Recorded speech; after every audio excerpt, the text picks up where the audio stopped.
Java compiler क्या करता है, आपका जो कोड है उसे लाइन बाय लाइन रीड करता है, और रीड करने के बाद में अगर उसे कोई भी प्रॉब्लम या कोई भी एरर उसे मिलता है, एरर और एक्सेप्शन कुछ मिलता है, तो आपको इंडिकेट करता है। अगर उसमें कोई भी एरर या एक्सेप्शन ऑकर नहीं होगा तो वो डॉट क्लास फाइल जनरेट करेगा। इस फाइल को बोला जाता है बाइट कोड फाइल। ये एग्जीक्यूटेबल है और नॉन रीडेबल। ओके, तो जो फाइल होती है आपकी डॉट क्लास फाइल, वो दी जाती है आपके इंटरप्रेटर के पास में, जिसका नाम है जावा। जावा इंटरप्रेटर करता क्या है, आपके मशीन कोड को बाइट कोड में कन्वर्ट करता है, और उसी के थ्रू आपका प्रोग्राम क्या होता है, रन होता है। ठीक है, तो जो हमने कल लेक्चर लिया था उसका एक छोटा सा रिवीजन। ओके, अब हम आगे बढ़ते हैं सेकेंड फीचर पे, जो कि है पोर्टेबल। ओके, तो जावा इज पोर्टेबल। अब पोर्टेबल क्या है, कैसा है, पहले हम लोग जो लिखा हुआ है वो देख लेते हैं, फिर मैं आपको समझाता हूँ। ठीक है, okay, portable. Java support feature of portability. Okay, portability, कोई बता सकता है मुझे पोर्टेबल का मीनिंग क्या होता है? What is portable?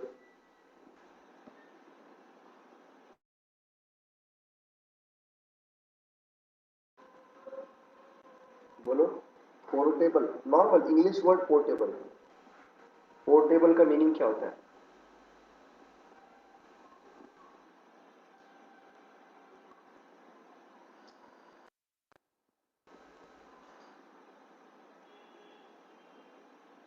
अच्छा, आपका लैपटॉप पोर्टेबल है या नहीं? आपका जो लैपटॉप है वो पोर्टेबल है या नहीं?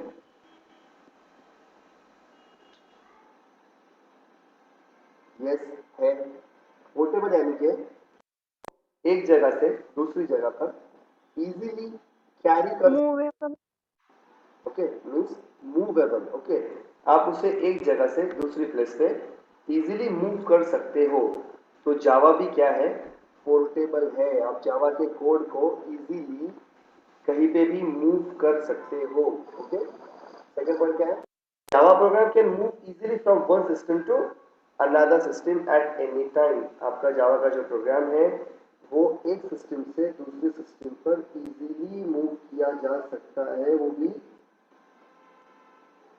कोई भी वक्त, यानी कि any time. Okay, then there is no need to change Java program if hardware और software get changed by a system. यानी कि आपका जो जावा का जो जावा जो है, अगर आपके हार्डवेयर को, आपका हार्डवेयर या सॉफ्टवेयर अगर चेंज होता है, आपका हार्डवेयर या फिर सॉफ्टवेयर अगर चेंज होता है, तो आपको कोड चेंज करना होगा क्या? नहीं। लेकिन अगर आप लोग बात करते हो C++ की, तो अगर कोई मैं कोड टर्बो सी में करता हूँ, ओके, विंडोज में अगर मैं करता हूँ, तो हम हैश इंक्लूड ओके यूज करते हैं और दो फाइल्स ऐड करते हैं, CLR गेट सी यूज करते हैं। बट अगर कभी यही कोड हम लोग GCC यानी कि लिनक्स में करेंगे, तो आपको वहां पे CLR और गेट सी यूज करना पड़ता है? नहीं यूज करना। नहीं। तो ये चीज क्या है, उधर क्या था, कोड चेंज करना पड़ रहा था, बट यहाँ कोड चेंज करना है आपको? नहीं, चेंज नहीं करना है। ओके, आपको अगर मैं पोर्टेबल का एकदम बेस्ट एग्जांपल अगर मैं देना चाहूँ, तो एक एग्जांपल लेते हैं। मेरे पास में, चलो मेरे पास क्या, हम लोग एक एग्जांपल ले लेते हैं। समझा, हमारे पास मोबाइल फोन्स है। क्या है? Mobile phone. ओके,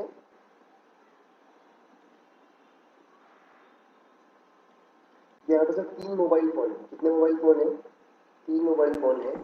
एक का नाम है ए, चलो ले लेते हो, देख ले लो, सैमसंग J2। कौन सा है बस ये? तो J2 है। दूसरा हमारे पास में है MI नोट 4, और यहाँ पे समझे बस में MI नोट 9 आया है क्या? 9 होगा, जो भी होगा, MI नोट 9। ठीक है, तो तीनों का हार्डवेयर चेंज रहेगा। चलो यहाँ पे MI है ना, एक MI रखता हूँ मैं, एक लेता हूँ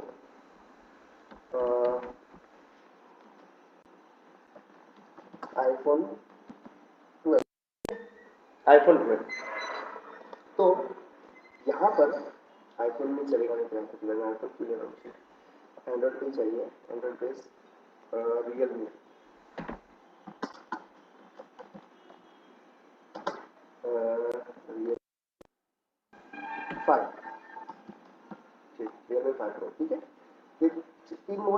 पास में अवेलेबल है, यहाँ पर जो स्क्रीन का साइज है वो तो सबको क्लियर दिख रहा है, ठीक है, इसका कम है, इसका उससे ज्यादा है और इस सब में बड़ा है, ठीक है।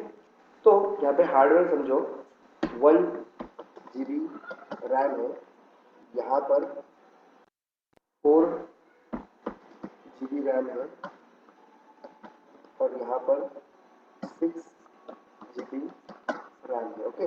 और प्रोसेसर भी सबका अलग अलग रहेगा, कैमरा भी सबका अलग अलग रहेगा, ठीक है, डिस्प्ले का साइज सबका अलग अलग रहेगा, राइट ना? Yes sir. ओके, तो समझो मेरे पास में ना MI Note 4 में एक एप्लीकेशन है जिसका नाम है व्हाट्सएप। क्या नाम है एप्लीकेशन का? व्हाट्सएप, ठीक है। ये जो एप्लीकेशन है मैंने जेंडर के थ्रू सैमसंग J2 में दिया। किसमें दिया? सैमसंग J2 में ट्रांसफर किया। और सेम मैंने किसमें ट्रांसफर किया? Realme 5 Pro में ट्रांसफर किया, ओके। तो मुझे भी एक बात ये बताओ, ये जो MI Note 4 था, इसके अंदर वो जब आपका व्हाट्सएप जब ओपन हुआ तो वो पूरा स्क्रीन है, मतलब आपका जो स्क्रीन है वो पूरा स्क्रीन आपके व्हाट्सएप में, ठीक है, ऐसे होता है ना, आपका व्हाट्सएप ओपन होता है, ठीक है, ओके। अब मैंने वो व्हाट्सएप इस मोबाइल में दिया तो इसका स्क्रीन बड़ा था, तो व्हाट्सएप ओपन हुआ क्या? ऐसा ओपन हुआ क्या? हाँ, नहीं, ऐसा ओपन होगा फिर वो जो जितनी मोबाइल की साइज है। की साइज है उतना ही होगा, मतलब इतना ही, राइट ना? Yes sir. वर्क प्रॉपर करेगा ना? क्या वर्किंग में कुछ प्रॉब्लम आएगा? नहीं। प्रॉपर वर्क करेगा, right? Same to same yes. यहाँ पे क्या था, तो ये क्या इसकी साइज इतनी है तो इतना इतना ही ओपन होगा, ये इतना सही लेगा स्क्रीन? नहीं, पूरा स्क्रीन लेगा ना, राइट ना? पूरा स्क्रीन लेगा ना, मतलब यहाँ तक, और वर्क भी प्रॉपर होगा। तो आप गौर करो, वो जो व्हाट्सएप था आपका वो MI Note 4 की MI Note 4 में है और वो Samsung J2 पे भी काम कर रहा है और Realme 5 पर भी काम कर रहा है। इसी का मतलब होता है पोर्टेबल। आप एक जावा को, जैसे आपका ये व्हाट्सएप, आप उसको यहाँ से यहाँ मूव कर रहे हो तो कैसा वर्क कर रहा है प्रॉपरली वे में, बस जावा वैसा ही है। आप जो कोड जावा में करोगे वो कोड आप कोई भी हार्डवेयर पे चेंज करो। अब देखो सैमसंग की ओएस चेंज है, MI की ओएस चेंज है, अलग है, Realme की अलग है, तीनों की ओएस अलग अलग है, फिर भी व्हाट्सएप वर्क करता है ना? हाँ ठीक है, बेस सबका एंड्रॉइड है, बेस यहाँ पर क्या है, एंड्रॉइड बेस है, लेकिन सबका ही क्या है, ओएस का वर्जन, सबका ओएस का टाइप क्या है, किसी का कलर ओएस है, किसी का खुद का MI UI है, किसी का स्टॉक ओएस है, ठीक है, सबका अलग अलग है, राइट ना? समझ रहा है क्या बताना चाहता हूँ? समझ रहा है श्रद्धा, यस सर। साक्षी, निकिता, समझ रहा है? Yes sir. पोर्टेबल का मीनिंग, यस। पोर्टेबल का मीनिंग सिंपल इतना ही है कि आप उसे एक प्लेस से दूसरी जगह पे इजीली मूव कर सकते हो और वो वहाँ पे रन होगा। आपको हार्डवेयर चेंज करना है, अगर आपका हार्डवेयर चेंज होता है तो भी कोई प्रॉब्लम है क्या? नहीं। सॉफ्टवेयर चेंज होता है कोई प्रॉब्लम है क्या? नहीं, ठीक है। इसी को बोलते हैं पोर्टेबल। क्या बोलते हैं इसी को? Portable, okay, portable. इसके बाद में Java is a popular programming language for internet because of its portability feature. Popular है कहाँ पर? इंटरनेट प्रोग्रामिंग पर। जावा क्या है? इंटरनेट प्रोग्रामिंग पर पॉपुलर है क्योंकि उसकी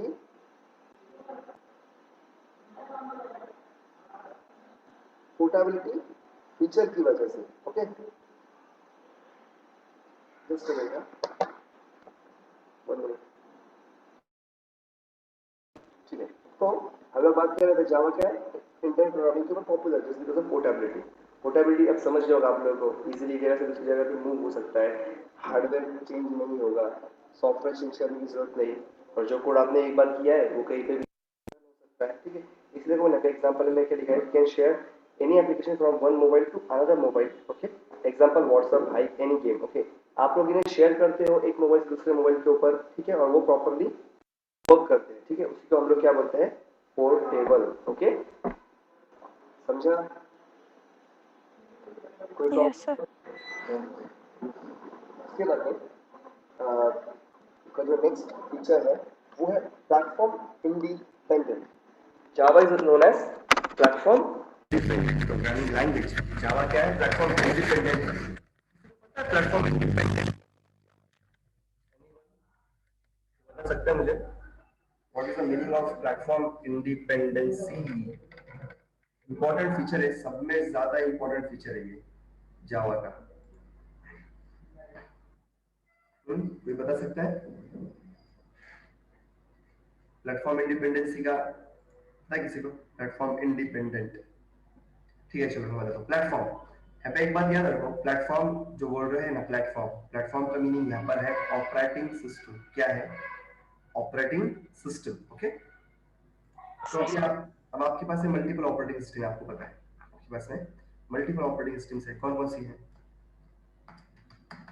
विंडोज है, देन लिनक्स है, देन मैक है, एंड बहुत सारे। ठीक है, फिलहाल में हम तीन टाइप देखते हैं। ओके, अब ये तीन टाइप जो है, ठीक है, इनके अंदर ही मल्टीपल वर्जन्स है। जैसे कि एक्सपी था, विस्टा है,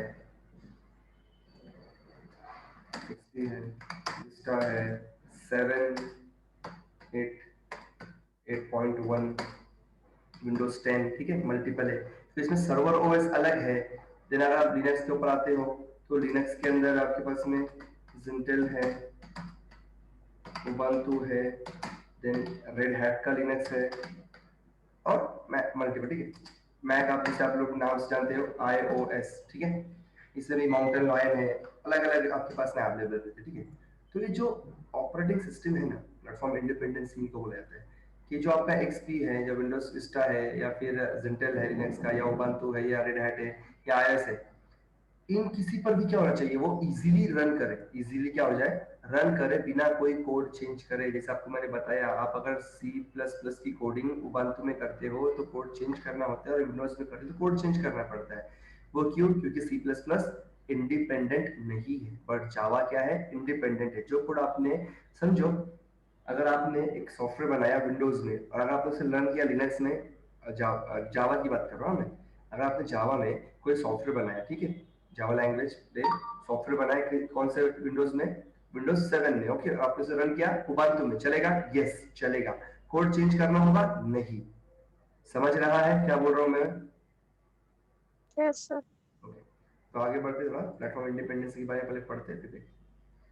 ओके, तो Java is platform independent programming language because of JVM। क्यों प्लेटफॉर्म इंडिपेंडेंट है वो? JVM की वजह से। अब JVM की वजह से मतलब क्यों है, मैं आपको वो बताऊंगा। ठीक है, Why JVM या फिर क्यों, देखते हैं वो। ठीक है, Java is platform independent because Java is platform independent programming language because of JVM। अब JVM क्यों, वो बताता हूँ मैं आगे चल के। Java compiler generate bytecode from source code and that bytecode can be run on any platform। सीधी बात है। मुझे एक बात बताओ, हमें JDE की जरूरत क्यों पड़ती है? जस्ट बिकॉज हमारे प्रोग्राम को कंपाइल करने के लिए। ठीक है, अगर मैंने प्रोग्राम को एक बार कंपाइल कर लिया, प्रोग्राम को मैंने अगर एक बार कंपाइल कर लिया और उसकी डॉट क्लास फाइल बन चुकी है, डॉट क्लास फाइल बन चुकी है, तो मुझे उसे फिर से कंपाइल करना होगा क्या? नहीं। तो जो मेरी डॉट क्लास फाइल है, कंपाइल्ड फाइल, मैं उसे रन करूंगा, सिर्फ और सिर्फ रन करूंगा, तो कोई भी मशीन पे इजीली क्या हो सकती है? रन हो सकती है, because of JVM. Because of JVM, क्योंकि जेवीएम क्या करेगा? उस मशीन पर उस बाइट कोड फाइल को कन्वर्ट करेगा मशीन कोड में, और वहां पर एक एनवायरनमेंट क्रिएट करेगा जो कि जावा के प्रोग्राम को रन कर सके। समझ रहा है?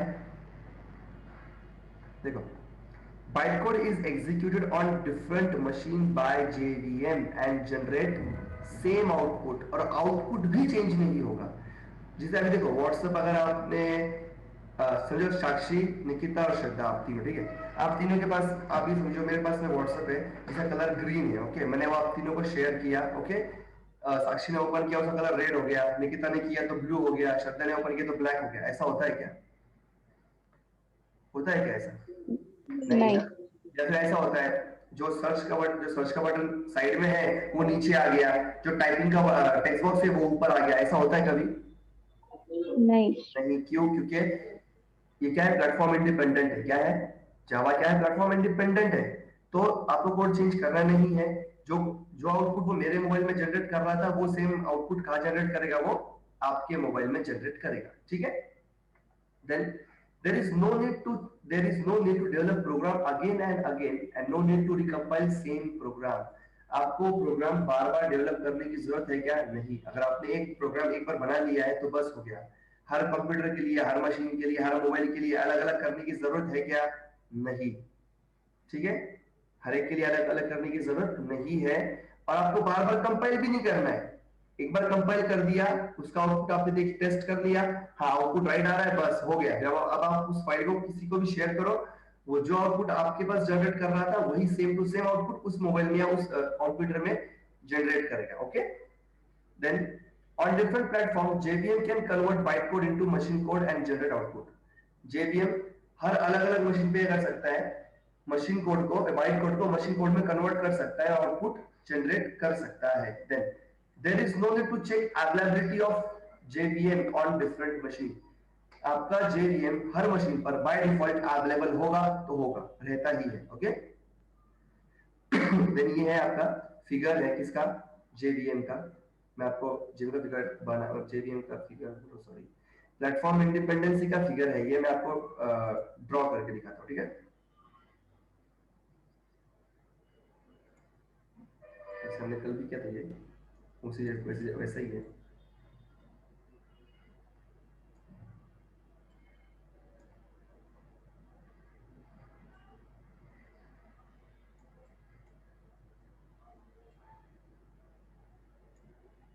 ओके, तो हमारे पास में क्या आता है? पहले हमारा सोर्स कोड, मतलब हमारा प्रोग्राम। ठीक है?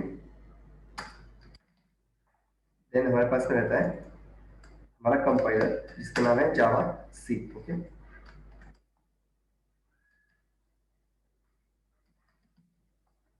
नाम क्या है उसका?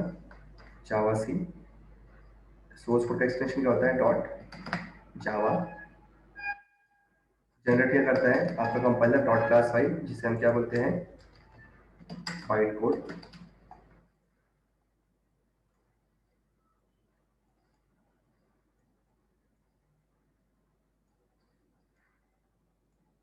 और ये बाइट कोड फाइल जाती किसके पास है? हमारे इंटरप्रेटर के पास है। इंटरप्रेटर का नाम क्या है? जावा। राइट? इंटरप्रेटर का नाम क्या है? जावा। ओके? इसे हम क्या बोलते हैं? इंटरप्रेटर। अब ये इंटरप्रेटर करता है, इसके पास में क्या होता है? JVM। राइट? हमारा JVM। तो होता क्या है, इस इंटरप्रेटर से निकलता है आउटपुट। क्या निकलता है हमारे पास में? आउटपुट। और ये आउटपुट जो निकलता है वो कोई भी मशीन पर रन हो सकता है। This output can be run on any machine. Okay? Machine 1, machine 2, machine. ठीक है? तो ये कोई भी मशीन पर रन हो सकता है। इस फिगर का नाम है प्लेटफॉर्म इंडिपेंडेंट। ठीक है? इस फिगर को, अगर इस डायग्राम को नाम दूंगा तो मैं क्या, ये डायग्राम का नाम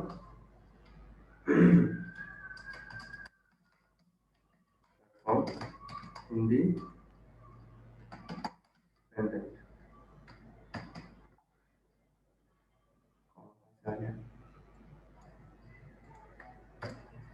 ओके? समझ रहे हैं सबको क्या बता रहा हूं? की प्रॉब्लम? Yes. ठीक है? तो ये था आपका प्लेटफॉर्म इंडिपेंडेंसी। देन है ऑब्जेक्ट ओरिएंटेड। ओके? जावा क्या है? Object oriented. अब जावा देखो, ऑब्जेक्ट ओरिएंटेड होने में और ट्रूली ऑब्जेक्ट ओरिएंटेड होने में डिफरेंस है। Okay? Object oriented and truly object oriented, difference है दोनों में। हाँ, और दोनों वर्ड भी डिफरेंट है।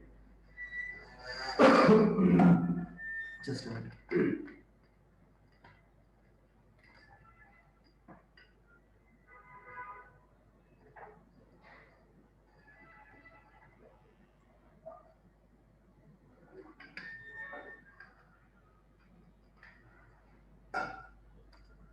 तो Java is truly object oriented language, because everything in a Java is in a form of object. Java में जो भी चीज है वो हर एक चीज ऑब्जेक्ट के फॉर्मेट में है। किस फॉर्मेट में है?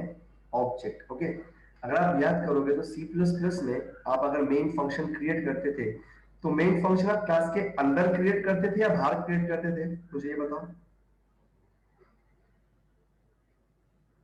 बोलो। Main function C plus plus में क्लास के बाहर क्रिएट होता था या क्लास के अंदर क्रिएट होता था?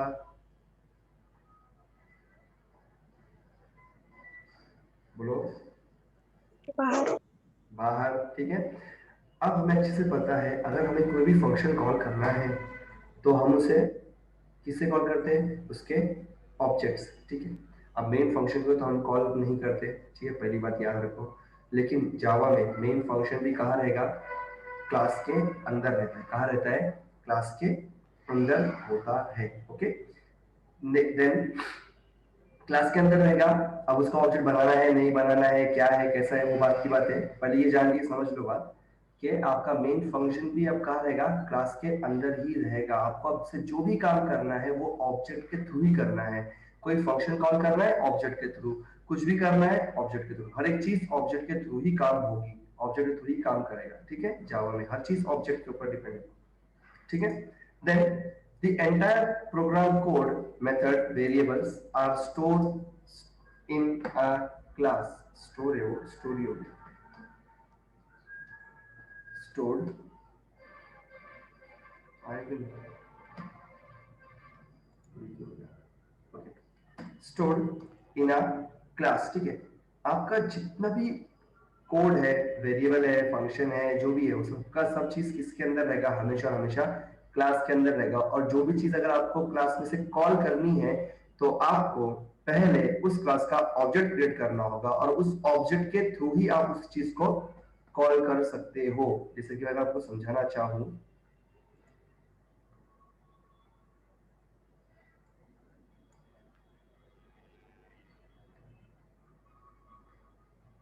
अगर आपके पास में एक क्लास है, मैं एक नॉर्मल प्रोग्राम बताऊं करके छोटा सा, आपको थोड़ा क्लियर हो जाएगा।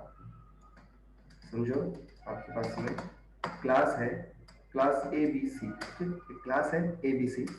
इस क्लास में समझो आपके पास वेरिएबल है जिसका नाम है इंटीजर एक्स। क्या वेरिएबल है? एक्स। ठीक है, इसमें एक फंक्शन है जिसका नाम है वॉइड गेट। ठीक है, नॉर्मल, बस इतना ही मेरा, बाकी सब बात में देखेंगे, पहले कुछ चीज को समझ लेते हैं। ओके, अगर ऐसा अवेलेबल है, ओके, समझो मुझे इसमें से डायरेक्टली वेरिएबल एक्सेस करना है, डायरेक्टली वेरिएबल एक्सेस करना है, तो पहले मुझे करना क्या होगा? एबीसी क्लास का ऑब्जेक्ट क्रिएट करना होगा। ओके, और उस ऑब्जेक्ट से मैं ए डॉट एक्स ऐसा कॉल करूंगा। ठीक है, जब भी क्या होगा, मेरा एक्स वेरिएबल कॉल होगा। अगर मुझे फंक्शन कॉल करना है तो भी मैं ऐसे ही कॉल करूंगा, ए डॉट गेट। ठीक है, अब अक्सर फंक्शन तो वेरिएबल तो कॉल बहुत कम टाइम यूज होता है, कॉल करना पड़ता है। अक्सर में तो हम लोग क्या कॉल करते हैं? फंक्शन कॉल करते हैं। ठीक है, लेकिन अगर आपको फंक्शन क्या वेरिएबल भी कॉल करना रहा तो भी आप किससे कॉल करोगे? वो ऑब्जेक्ट से। किससे कॉल करोगे? ऑब्जेक्ट। जैसे, समझ में आ रहा है सबको?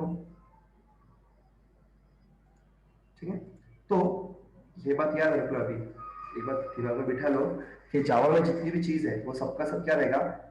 ऑब्जेक्ट के फॉर्मेट में रहेगा। ठीक है, then Java has a huge collection of classes. Java के पास में क्या है?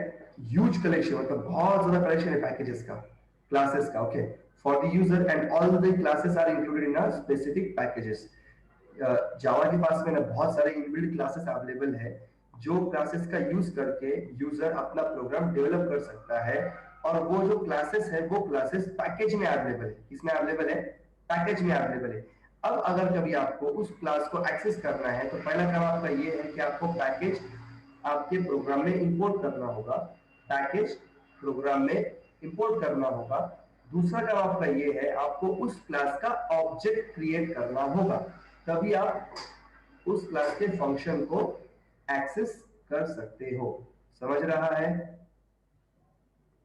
गाइस? समझ रहा है सबको? Yes sir.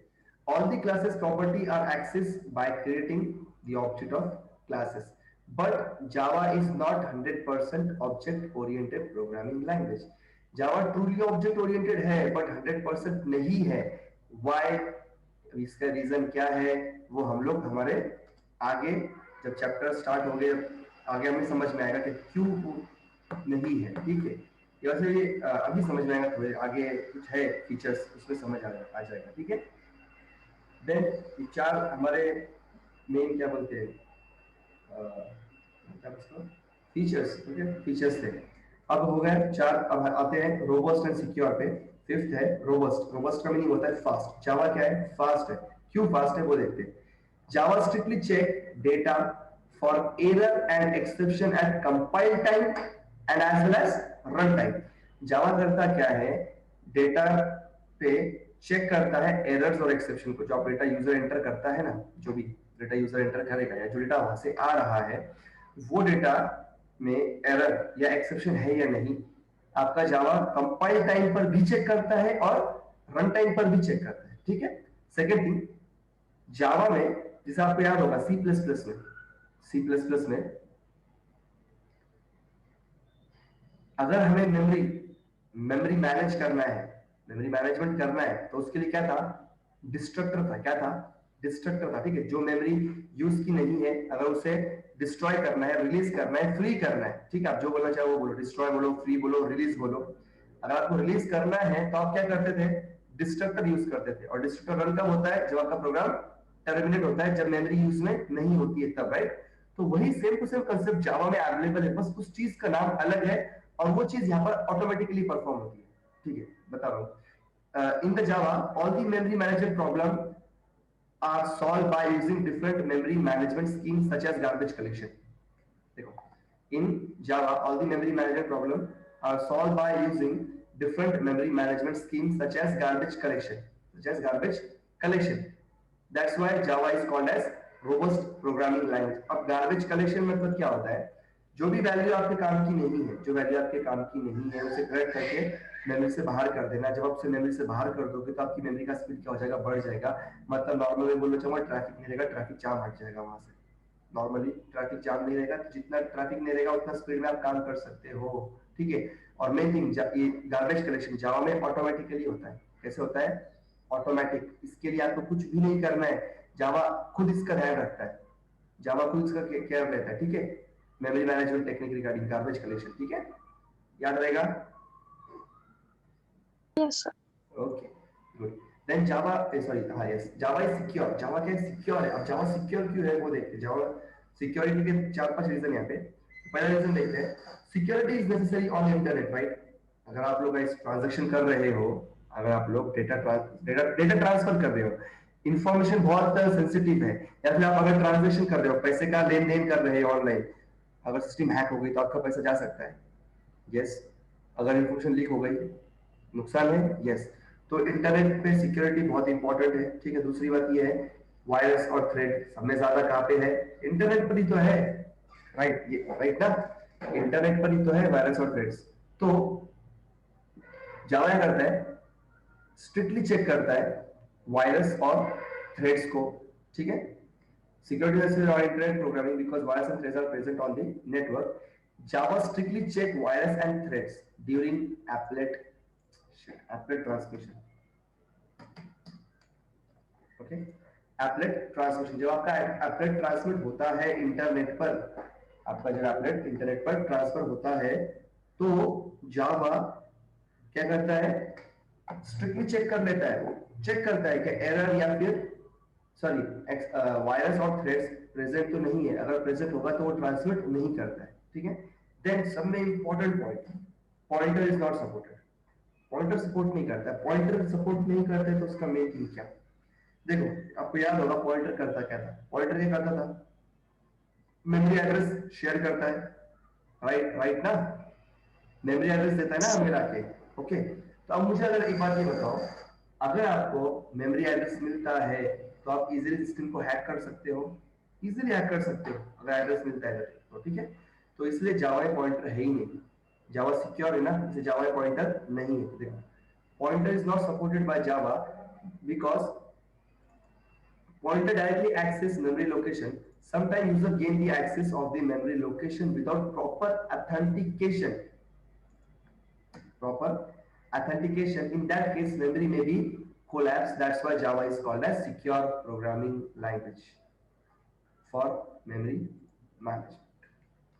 ठीक है, तो ये था आपका फिफ्थ फीचर। देन हम लोग चलते हैं सिक्स्थ फीचर पे, जो है डिस्ट्रीब्यूटेड। अब जावा क्या है, डिस्ट्रीब्यूटेड है। डिस्ट्रीब्यूटेड का मीनिंग क्या होता है, एकदम बेस्ट एग्जांपल, अगर आप लोगों ने गिटहब को देखा होगा तो सबसे बेस्ट एग्जांपल है डिस्ट्रीब्यूटेड का। गिटहब भी एक सॉफ्टवेयर ही है ना, तो वेब बेस है लेकिन उसके भी सॉफ्टवेयर अवेलेबल है ना, उसको खुद एक सॉफ्टवेयर ही है ना गिटहब। गिटहब, अच्छा गिटहब किसने यूज किया है क्या? गिटहब देखा है कभी किसी ने गिटहब यूज किया है? अगर आप लोग गिटहब देखोगे तो गिटहब का मैं आपको कंसेप्ट समझा देता हूँ। गिटहब पर हम लोग एक अकाउंट क्रिएट करते हैं, वो अकाउंट समझो हमारा मेन अकाउंट है जहाँ से एक प्रोजेक्ट होस्ट किया जाता है, ठीक है, और उस प्रोजेक्ट में मल्टीपल यूजर्स ऐड किए जाते हैं, ठीक है, मल्टीपल यूजर ऐड किए जाते हैं। जब समझो मैंने कुछ कोड किया और मैंने कोड, जैसे ही मैंने वो कोड पुश किया मेरे गिटहब के अकाउंट पर, मतलब जो मेन अकाउंट है वहां पे जिसने पुश कर देते जैसे हम लोग, जैसे मैंने वो डेटा पुश किया तो वो मेन अकाउंट पर चला जाता है, ठीक है, और फिर वो जितने बाकी के जितने यूजर्स है उन सबको नोटिफाई होता है कि कुछ तो भी डेटा पुश हुआ है, ठीक है, तो वो क्या करते हैं वहां से उस डेटा को पुल करते हैं, क्या करते हैं डेटा को अपनी तरफ पुल कर लेते हैं, और जो भी कुछ कोड उन्होंने किया है बाद में उसे पुश करते हैं। तो उससे होता क्या है, आप घर बैठे या अलग अलग प्लेस पर रहकर एक ही प्रोजेक्ट पर एक ही सॉफ्टवेयर पर काम कर सकते हो, ठीक है। से लॉकडाउन है अभी, ठीक है, लॉकडाउन चल रहा है अभी भी, प्रॉपर तरीके से रिज्यूम हुआ नहीं है सब कुछ, ठीक है। तो यहाँ पे कैसे है, अगर मैं घर पे हूँ, काम करना है, प्रोजेक्ट बड़ा है, 3 से 4 लोग हैं, तो हम लोग अलग अलग लोकेशन पे रहकर हम लोग काम कर सकते हैं, ठीक है। तो जावा कैसा है, आपने समझो कुछ कोड किया एक मशीन पर, कुछ कोड किया अलग मशीन पर, कुछ कोड किया अलग मशीन पर, चलेगा? यस चलेगा, ठीक है, इसी को बोलते हैं डिस्ट्रीब्यूटेड, ठीक है। देखो distributed means system can communicate or it can store object over the network. In Java we can create application that run on network and it have ability to share data and resources, ठीक है। जैसे आप लोग देखोगे AnyDesk, zoom, अगर best example zoom है, देखो zoom ही देख लो ना, जिससे हम लोग लेक्चर ले रहे हैं, ठीक है। डेटा शेयर कर सकते हैं हम लोग यहाँ से, यस शेयर कर सकते हैं। मैं आपको कोई फाइल शेयर कर सकता हूँ, यस मैसेज बॉक्स में जाकर मैं आपको कोई फाइल शेयर करूँ, शेयर होगी, यस। आपको मैंने मेरा स्क्रीन शेयर किया है, आप लोग मेरा स्क्रीन देख पाते हो, यस। अगर मैंने यहाँ से किसी का, अगर आप लोगों ने अगर किसी स्क्रीन शेयर किया तो वहां से भी मैं किसी का स्क्रीन हैंडल भी कर सकता हूँ, ठीक है। तो इसी को बोलते हैं डिस्ट्रीब्यूट, ठीक है। Java program can access remote object easily from local system from any desk. Okay. Then Java enable multiple program at multiple location to combine and work together on a single project. Example GitHub.